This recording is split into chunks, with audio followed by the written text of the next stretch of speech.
Pot-bellied pigs in North Arkansas may not be able to stick around town for much longer. KNWA's Caitlin Sinnett explains why Eureka Springs City Council voted to enforce a livestock ordinance from the 1950s that puts the fate of those pigs in jeopardy.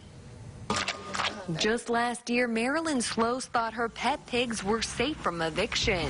Good boy. She's had Fat Boy for more than a year and Miss Piggy for more than 5. When I got Miss Piggy, I didn't look at her as a pot-bellied pig. I looked at her as a soul, and that's what it comes down to. Is that they're a soul? Last year, Eureka Springs City Council planned to allow current owners of miniature pigs to keep them in the city limits until 2030. But that plan has changed. We have been accused by a couple members of the new council that we're changing the law for one house. This is not true.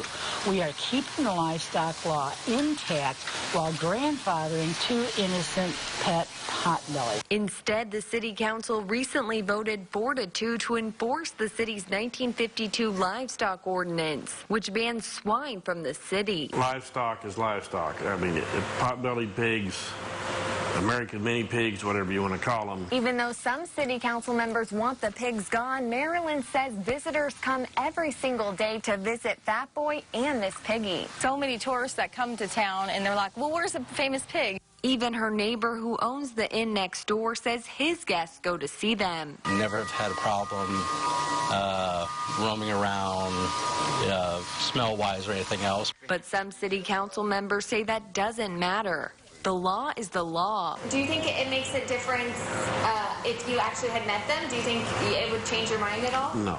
Councilman McClung says there should be no exceptions to the ordinance. If you approve them, then you've got to, consider goats, sheep, small horses.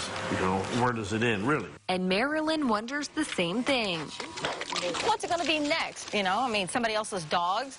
As far as what Marilyn will do if she's forced to follow the ordinance, she says she'll cross that bridge when she gets to it. Reporting in Eureka Springs, I'm Caitlin Sinnett.